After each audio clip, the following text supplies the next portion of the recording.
In this Final Fantasy Draft Meta update, I'll be providing you with the most up-to-date information on the format so you can crush your next draft.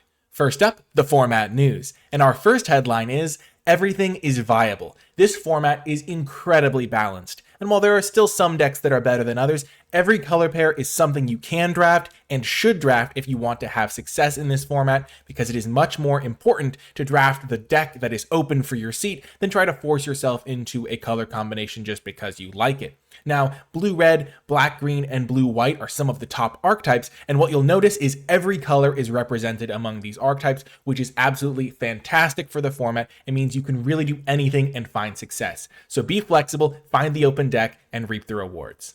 Next, Summon Victory. There are saga creatures in this set for the first time ever, and playing them correctly is incredibly important to finding more wins. Summon Fat Chocobo is a great example of the sort of saga creature you should be looking for, because it comes in with a great stat line, has 4 chapters, so it'll stick around for quite some time, even be able to attack a couple times itself. And when it dies, you still get the 2/2 bird token sticking around to leave you with some lasting value. Summon Fenrir is one of the best uncommons in the set, and another prime example of what you should be looking for with your saga creatures. It's almost impossible not to end up a card when you play Summon Fenrir, because it ramps you, makes your next creature bigger, and then oftentimes will let you draw a card when it dies, if it doesn't simply trade off with one of your opponent's creatures before that happens. On the other hand, Summon GF Ifrit is a bit of an example of what to avoid with these saga creatures, because it doesn't provide you with enough value when it comes into play, or has the chapters ticking up to be worth the downside of it eventually sacrificing itself. So make sure that you're playing cards that are more like the Fat Chocobo or the Fenrir and less like the GF Ifrit, because you want to make sure that your saga creatures have a huge impact on the game while they're around, because they will eventually sacrifice themselves. Our final headline is You Can Live the Dream. While there are those 10 color combinations that we talked about, and there is a lot of balance in the format, there's also extra decks that you can draft if you open certain rares or mythics in the set, which is so much fun. A card like the Wandering Minstrel is super viable. If you get it in your draft, you can just fill your deck with towns, play 5 colors, and then have a really powerful payoff in the Wandering Minstrel. Absolute Virtue is another great example of this sort of card. Blue-white is typically a bit of an artifact aggro deck, but you can also build it as a late-game control deck with Absolute Virtue, or splash Absolute Virtue in something like a blue-black control deck, build an Esper control deck, all sorts of things like that. Real top-end bomb that can be a fantastic card in your deck if you build around it, and almost unlocks an extra archetype. And then Zodiarch Umbral God is a mono black payoff, which you can definitely draft around if black is open in your seat. You just fill your deck with swamps, play the Zodiarch Umbral God, and then have a really, really cool draft experience. So if you see one of these cards, you can definitely draft around them, live that dream, and have a ton of fun in the process.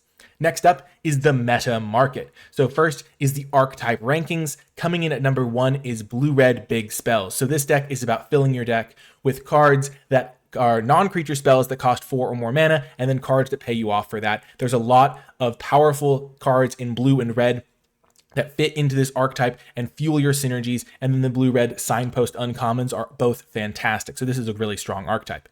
Next is black-green graveyard. This is a really strong value grindy deck. You fill your graveyard with some spells, get cards back from your graveyard, have other cards that synergize with having a full graveyard, and overall it's just going to get to the late game and then take your opponents out by just having endless value. Next is blue-white artifacts. Oftentimes this is a bit of an aggressive deck, leveraging a lot of cheap white creatures that can attack in for damage while using blue for tempo, and also the artifact synergies in this set let you get really powerful cards in your deck that other decks aren't able to use because they don't have the artifact, so you can get strong cards for your strategy later in the draft, which is really, really nice. Next is blue-black control. Blue and black are premier colors in the format, really strong cards in both colors. They have tons of card advantage, great interaction, especially in black, and the late game strategy of just filling your deck with card draw, kill spells, and then early cards to stall is just really, really strong. Next is red-white equipment. This is a really fast, aggressive deck that even has a little bit of oomph in the late game because of the equipment spells that you are going to be having in your deck. So you curve out with your creatures, have some cards that are creatures and equipment simultaneously, and then in the late game, just to get that last couple points of damage in, you can just start equipping up all of your creatures with the equipments you have laying around and just form like a super threat every turn that your opponent has to deal with, which is really good for a late game in an aggressive deck. Next is blue-green town ramp, though oftentimes you're going to be playing far more than just blue-green in this deck because it does love to splash in this strategy. There are cards that reward you for having towns. There are cards that are really good to splash that when you have all those towns, you're happy to splash. And then there's also just a lot of nice little ramp elements as well to help you get to that late game card draw, as well to refuel once you're in the late game. A really nice strategy, though it can be tricky to draft. Next is white-black sacrifice. This deck is much more straightforward. You just benefit from having very strong white cards, very strong black cards. If both colors are open, you're going to be happy drafting this deck. There's some powerful signpost uncommons in black-white as well, which can help you out. But generally, this deck is fairly straightforward. You just play strong black-white cards. There will be some minor synergies, but you don't need to go overboard. Just make sure you have a nice solid mid-range deck. Next is black-red spell ping. You just get a ton of removal in this deck. Red has great removal, black has great removal, and then you just fill your deck with removal, fill your deck with some aggressive threats that will be supplemented by that removal, so you get a couple of threats down early, and then your opponent has to deal with those threats, or just when they try to play blockers, you'll kill all their blockers and hit them for damage, and then eventually there are a bunch of these little wizard pingers that when you play non-creature spells will ping your opponent for 1, and that's a great way to get some extra reach into your deck to finish your opponent off if the board stalls out. Next is green-white go wide. Still, as I said, all of these color combinations are viable. It's just how often they come together sometimes. Green-white has some really, really strong cards and synergies. It just does require a little bit of extra help sometimes because there's not that many premier cards that form multiple bodies for one card, and the go-wide theme isn't incredibly well supported, so you just end up as being more of like a green-white mid-range or green-white aggro deck that sometimes has these late-game flourishes to give your creatures a bunch of power and toughness all in one go. But generally speaking, just a nice green-white aggressive deck with a little minor go-wide theme and just some powerful cards that you can take advantage of in that color combination. Coming in last place is red-green landfall. This is actually the weakest color combination. If you were to say a color combination that's a little bit like weaker, the one you don't really want to be playing, red-green definitely is a little bit below even green-white. So the first 9 are like really like you can totally draft them, and then red-green, you really want to make sure it's wide open when you do draft it, though if you do, it can be quite strong because there are some really nice signpost uncommons for this deck, and if the colors are open, there's plenty of powerful cards to fill your deck with. You have some creatures that care about having lands enter play. There's a minor chocobo theme, so you can get a lot of those creatures into play and then hit your opponent, and hopefully if the color combination is open, then you're still going to end up with a nice deck. So these are the archetype rankings.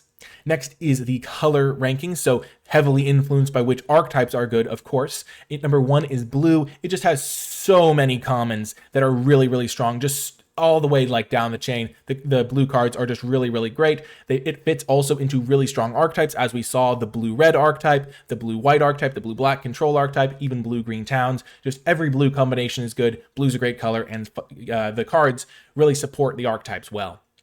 Next is black. Killer removal spells, a little bit of a pun there, really strong card advantage as well, good graveyard themes, and it's part of the green-black color combination, the blue-black color combination, so some of the top archetypes as well.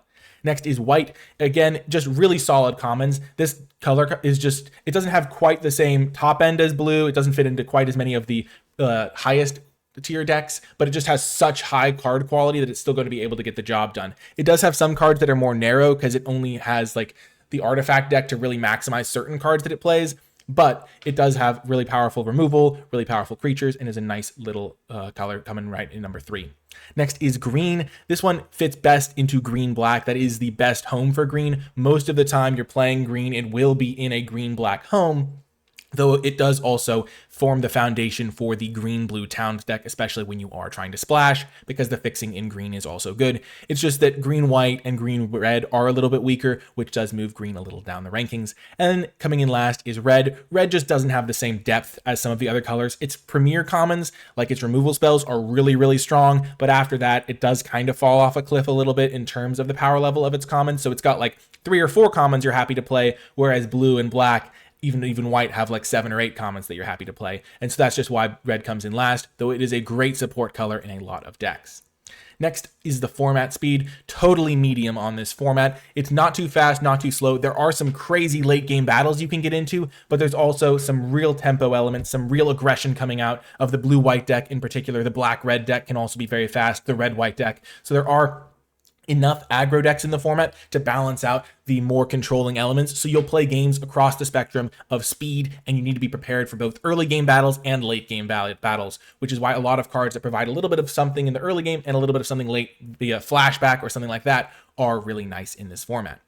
Moving on to some of my sleeper picks. These are cards that you should be taking higher or really looking towards in your draft when you see them. And first up is You're Not Alone, which I think is the biggest sleeper card in the entire set. This card is not that hard to enable, and 1 mana for +4/+4 is a crazy stat boost. This card can end the game out of nowhere by just, you attack your opponent with everything and then just give one of your creatures +4/+4, hit them for 4 extra damage, the game is over.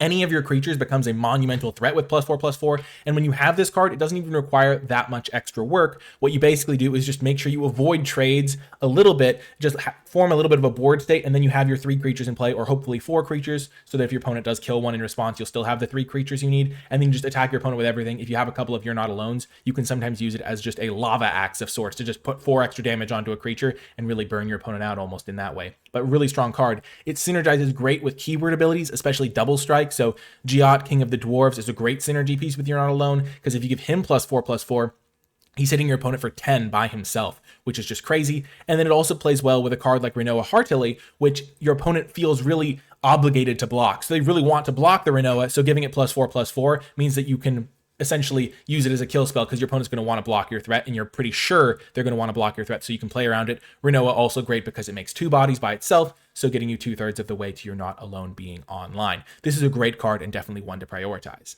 Next is Combat Tutorial. This just looks like a run-of-the-mill card draw spell, but that extra +1/+1 counter makes a huge difference by providing a board state impact while you're drawing cards, which is exactly what you want to be doing when drawing cards. It plays fantastically with any 2-drop, but Scorpion Sentinel especially comes to mind because they fit so well together into these controlling decks. If you play turn 2 Scorpion Sentinel, turn 3 Combat Tutorial, very few things are going to be able to deal with a 2/5 at that stage in the game. And that makes that a really powerful synergy. Also draws you more cards, so you can hit more land drops, so you can eventually get the Scorpion Sentinel to get that buff, and then it'll be a 5/5 creature. So that's a really nice synergy to be aware of. And then a really good combo is with the uncommon Demon Wall, because Demon Wall can attack as long as it has a counter. So if you go turn 2 Demon Wall, turn 3 Combat Tutorial, put a counter on your Demon Wall, all of a sudden you're rumbling with a 4/4 Menace creature on turn 3, which is absolutely stellar. So keep an eye out for that combo in your blue-black decks.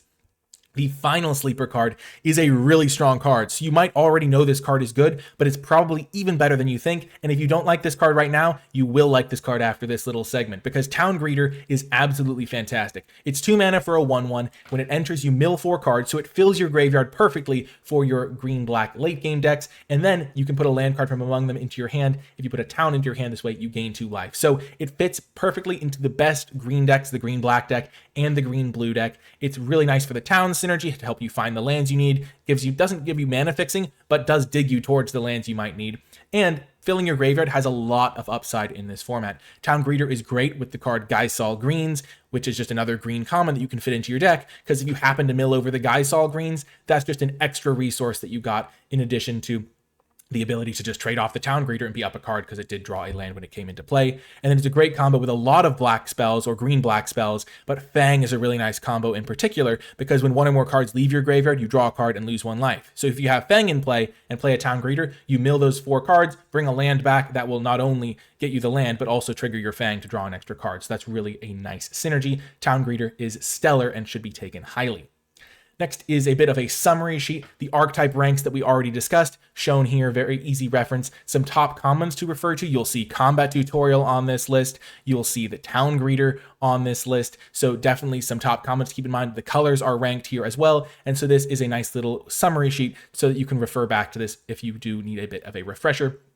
And there is a free PDF version of this on the NicolaiBolas Patreon. It's free to access. You don't need to be a patron. It's just a nice place to store a PDF of this, so you can download that and have access to it whenever you want. I do hope you enjoyed this video. Thank you so much for watching. That's going to do it for this one. Leave #FinalBoss in the comment section down below to let me know you made it all the way to the end of the video, because you're ready for your next Final Fantasy draft, and you're going to be the end boss of that draft now that you have these tips and strategies to work with. I hope you enjoyed the video, and I'll talk to you next time.